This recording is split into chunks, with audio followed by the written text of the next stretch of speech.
je suis Willow, conteuse, et voici l'histoire du chat Beauté.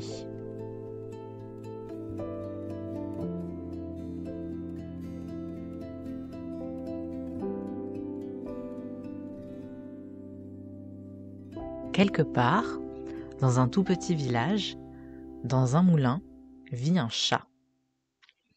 Il vit là avec le meunier, ses 3 fils, l'âne, et c'est tout. Parfois il y a 1 ou 2 souris, mais le chat s'en occupe vite. Un jour, le meunier meurt, et il donne tout ce qu'il possède à ses 3 fils. À l'aîné, il donne le moulin. Au cadet, il donne l'âne, et au benjamin, il donne le chat. Le fils du meunier est bien mécontent de ce don, de ce cadeau, de cet héritage. Il se dit qu'une fois qu'il aura mangé son chat, qu'il se sera fait des mitaines avec sa peau, il lui restera plus rien. Alors que ses frères, eux, se sont mis à travailler ensemble, et ils gagnent très bien leur vie. Quand le chat entend le destin que son maître lui réserve, il se met aussitôt debout et lui dit « Ne t'inquiète pas, tu verras, tu ne seras pas fâché d'être tombé sur moi. Donne-moi des bottes et un grand sac, et je m'occuperai de faire ta fortune. » Comme il n'a rien à perdre, le fils du meunier le fait. Il lui fait faire donc des bottes à sa taille, lui donne un grand sac, et le regarde un matin partir. Le chat Beauté va s'installer à un endroit où il sait que les lapins sont beaux et gras. C'est un endroit où les humains ont du mal à chasser. Mais lui, il peut se faufiler. Il rentre, ouvre grand son sac, met dedans quelques graines, quelques fruits, et attend caché qu'un lapin vienne y mettre le nez. Il n'attend pas longtemps. Les lapins de cet endroit n'ont pas l'habitude d'être chassés, ils ne connaissent pas les pièges. Et un très beau, très gros lapin rentre bientôt dans le sac. Vzz! Le chat Beauté tire sur les cordons, ferme le sac et repart avec son lapin bien accroché. Au lieu de le rendre immédiatement à son maître, il va voir le roi. Devant le roi, il se présente en tant que maître chat, serviteur du marquis de Carabas, qui fait parvenir au roi un cadeau de sa chasse du jour. Et il montre le très beau lapin. La fille du roi, qui est juste à côté, trouve que le pelage du lapin est magnifique et demande à ce qu'on lui fasse des gants dans sa peau. Le roi est ravi et remercie le maître chat en lui donnant de l'or. Celui-ci va au marché, réussit à négocier à très bon prix de quoi faire plusieurs repas et rentre chez son maître, le nouveau marquis de Carabas, puisqu'apparemment le fils du meunier a changé d'identité. Quelques jours plus tard, comme le placard à provisions est vide, le chat Beauté reprend son sac et retourne chasser. Cette fois-ci, il vise des perdrix. Alors il installe son sac sous un nid et attend de les voir nourrir les petits. Hop, il en attrape une, hop, il en attrape la deuxième. Bien content, il ferme son sac et repart. Il va voir le roi, se présente en tant que maître chat, et dit que son maître, le marquis de Carabas, vient lui donner un bout de son gibier du jour. La fille du roi qui est juste à côté, quand elle voit les perdrix, elle les trouve magnifiques. Elle demande aussitôt à ce qu'on les lui donne pour mettre dans une cage dorée dans sa chambre.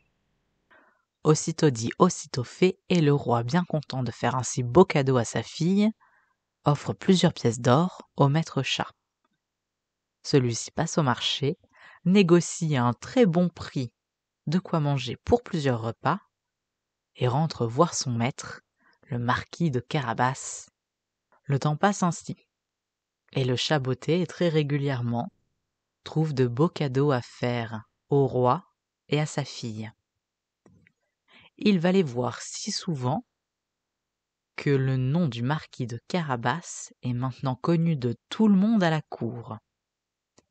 Et pour être sûr de ne pas être celui qui admet son ignorance, tout le monde fait comme si il avait toujours existé. Ah mais oui, je l'ai rencontré à telle fête. Ah, bien sûr, le marquis de Carabas. Il jouait avec mes enfants quand il était petit, je m'en souviens. Mais oui, je connais le marquis de Carabas. Je l'ai vu d'ailleurs passer à cheval pendant sa chasse. Et le chat botté arrive si bien à se faire sa place à la cour du roi qu'il apprend que celui-ci se promène tous les dimanches avec sa fille en carrosse et passe exactement au même endroit. Un dimanche matin, le chat botté réveille donc son maître et lui dit « Écoutez, si vous faites ce que je vous dis aujourd'hui, votre fortune est assurée pour toute votre vie. » Le fils du meunier, il lui fait bien confiance maintenant. Loin de lui l'idée de le manger, il accepte. Il le suit jusqu'à une rivière par-dessus laquelle court un petit pont. « Baignez-vous là, lui dit le chat. Le fils du meunier fait ce qu'on lui demande, il enlève ses vêtements et se baigne.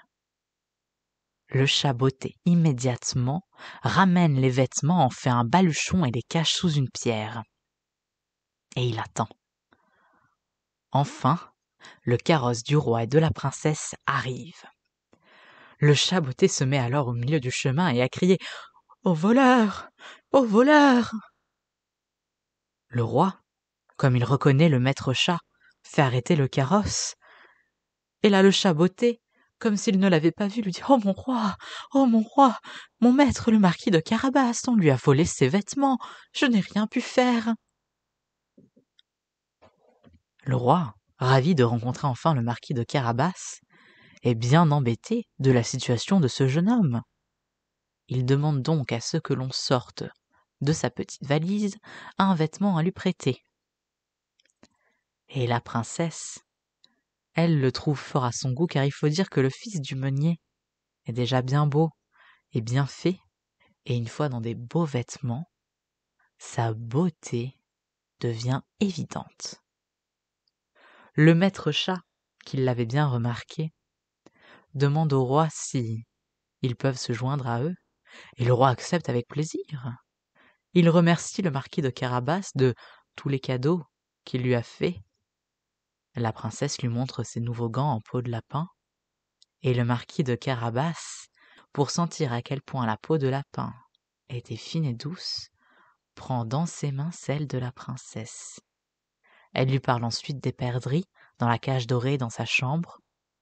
Il lui dit que si elle voulait bien lui en donner une, il pourrait s'échanger des mots doux. Et pendant ce temps-là, le chat est parti devant. Il a dit au cocher que le marquis de Carabas l'invitait à venir passer la soirée dans son grand château, lui a indiqué le chemin et a couru. Sur le chemin, il rencontre des faucheurs en train de faucher un pré. Il leur dit « Oh, faucheurs, le roi va passer. Quand il vous demandera, vous aurez intérêt à dire que ce pré appartient au marquis de Carabas. Sinon, je vous réduis en chair à pâté. » Les faucheurs, impressionnés par ce maître chat, acceptent. Et quand le roi arrive jusqu'à eux, ils répondent tous en chœur « Ce pré est au marquis de Carabas. » Plus loin, le chat botté voit des moissonneurs. Il leur dit « Ô moissonneurs, vous avez intérêt à dire que ce pré appartient au marquis de Carabas. Sinon, je vous réduis en chair à pâté. » Les moissonneurs, eux aussi très impressionnés par le maître chat, quand le roi passe, disent tous en chœur que ce pré appartient au marquis de Carabas. Le roi est très impressionné, et le marquis de Carabas joue le jeu. « Ah oui, des prés qui me rapportent tous les ans beaucoup de choses. » Plus loin, le chat botté arrive au pied du château. Il y a là des lavandières. Elles nettoient les plus beaux vêtements que l'on ait jamais vus. cousus de fil d'or, des vêtements avec lesquels il faut être extrêmement délicate. « Oh, lavandière !» dit le chat botté. « Vous avez intérêt à dire que tous ces vêtements appartiennent au marquis de Carabas quand le roi passera.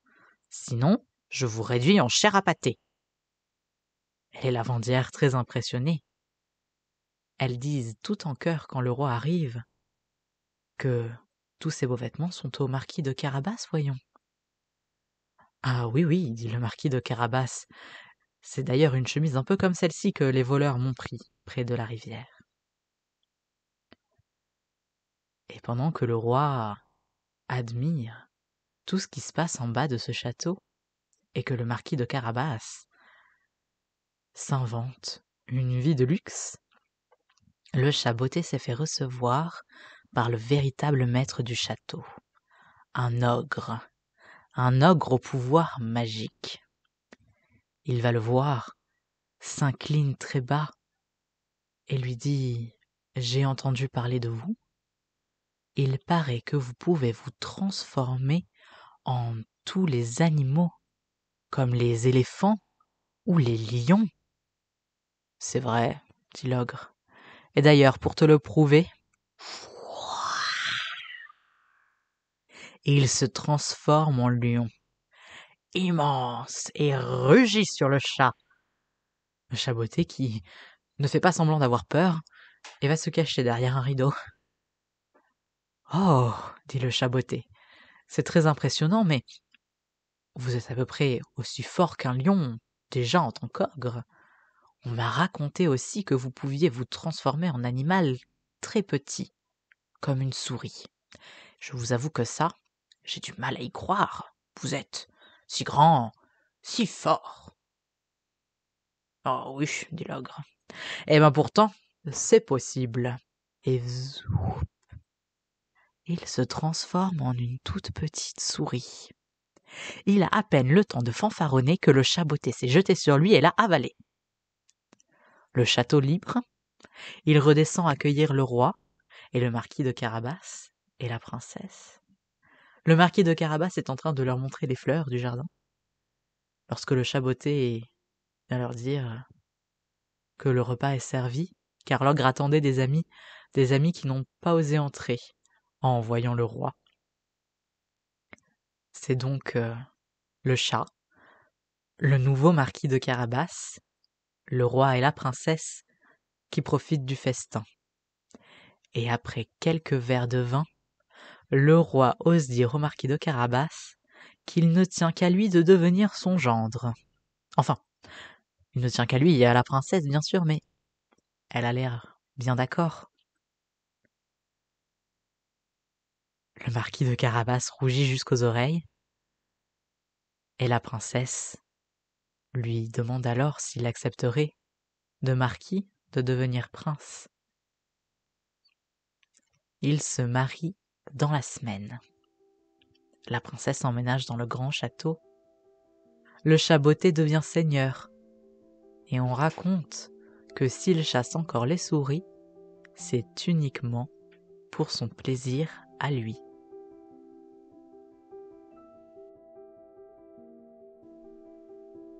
C'était Willow, conte heureuse. J'espère que cette histoire vous aura plu.